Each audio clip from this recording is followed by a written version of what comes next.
They were able to walk away from the accident, but they did nothing to get the car out of the ditch. And so me and Barbara and Jerry, Antonio, we all put on our boots and we climbed down into the ditch. And it's hot down there. It's high down there. We're sweating, but we're pushing. We're pushing to get the car out of the ditch. And even though Barbara Boston is small, she's pushing too. And we're all pushing. And as we're pushing, we look up and the Republicans are all standing there at the top of the ditch. They're all looking down and we say, why don't you come down and help us? They say, no, that's all right. And then we kick the dirt down into the ditch. They're sitting on the surface and fanning themselves. You're not pushing hard enough, they say. You're not pushing the right way. And yet, despite all that, we still get the car out of the ditch. It's finally on level ground. And I admit the car's a little banged up. You know, I mean, the thing is, you're going to have to go to the body shop. You need to do that. But it's on level ground. It's pointing in the right direction. We're ready to move forward. And suddenly, we get this tap on our shoulder. We look back, and who is it? It's the Republicans. And they say, we want the keys back. And we got to tell them, you can't have the keys back.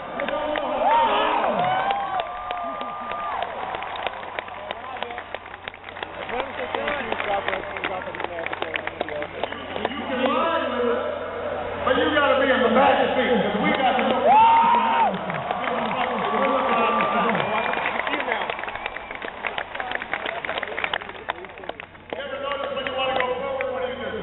Put your car in D. You want to go backwards when you put it in R.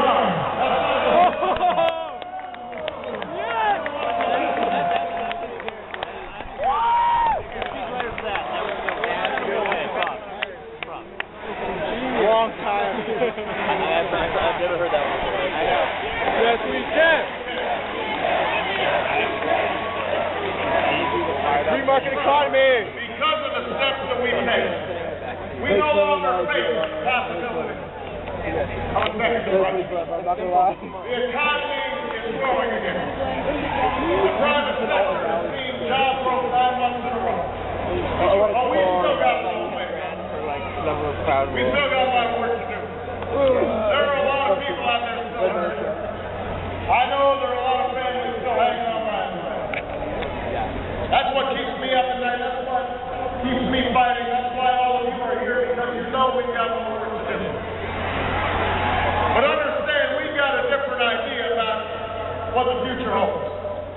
It's an idea rooted in our belief about how this country was built. We know that the government doesn't have the answers to all our problems. We believe government should be lean and efficient. But in the words of the first Republican president, Abraham Lincoln, who, by the way, couldn't get a nomination in today's Republican Party. We also believe that government should do for the people what they cannot do better for themselves. We believe in an America that rewards hard work and responsibility and individual initiative, but that also puts a hand up to help people live out their dreams. We believe in an America that invests in its people, in its future, the education of our children, the skills of our workers. We believe in a country where we look after one another, where I am my brother's keeper, where I am my sister's keeper. That's the America that I know, and that is the choice in this election.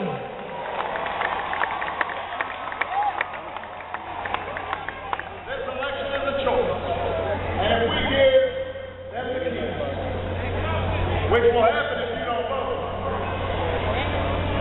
they'll keep giving tax breaks companies to ship our jobs overseas. We want to give tax breaks to companies that create jobs right here in the United States, small businesses and American manufacturers and clean energy companies.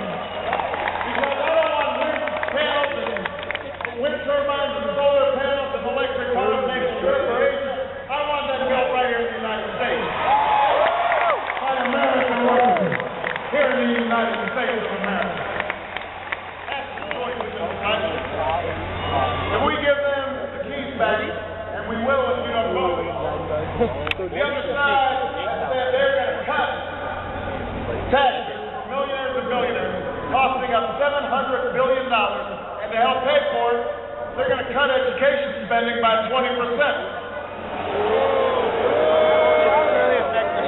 Now think about this. This is at a time when the question of whether a country competes almost entirely depends on how well we educate our children. Do you think that China wants to cut education by 20%? Is South Korea cutting education by 20%? Those countries aren't playing for second place. America doesn't play for second place. We play for first place.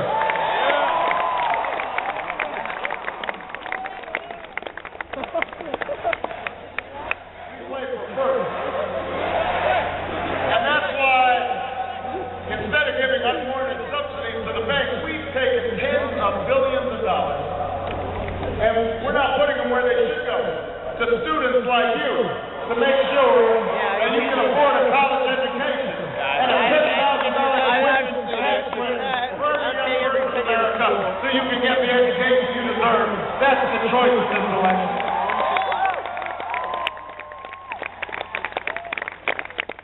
We want tax cuts to middle class families. We don't want special interest back as a shotgun. You know, the other side's already promised to roll back Wall Street reform, roll back health insurance reform. We refuse to make that happen. We want to make sure that insurance companies can't deny you coverage when you get sick. We want to make sure that the law we passed to make sure that you can stay on your parents' health insurance until you're 26 years old, that remains the law of the land. We want to make sure that credit card companies can't hit you with hidden fees or jack up your rates without notice. We want to make sure that taxpayers aren't stuck with a Wall Street bailout because somebody else took unwarranted risks. We're going to fight the effort to privatize Social Security because as long as I'm president, nobody's going to take a generation's worth of retirement savings and hand them over to Wall Street. Not on my watch.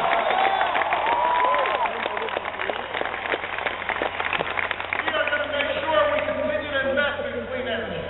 And we enforce our clean air and clean water laws. You've seen what they're trying to do here in California, trying to roll back laws that will keep California at the cutting edge.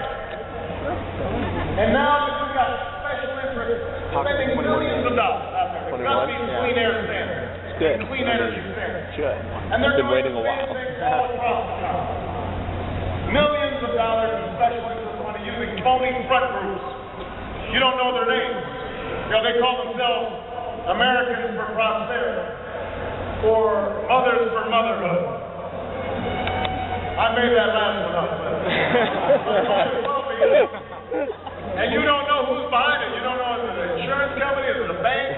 Who's financing all these negative ads against Jerry Brown? Who's financing all these negative ads against Barbara Box? And you know how they're able to do this without disclosing their donors is because of the Supreme Court ruling called Citizens United, which shows you how important it is who's making appointments on the Supreme Court. I'm proud I appointed Sonia Sotomayor.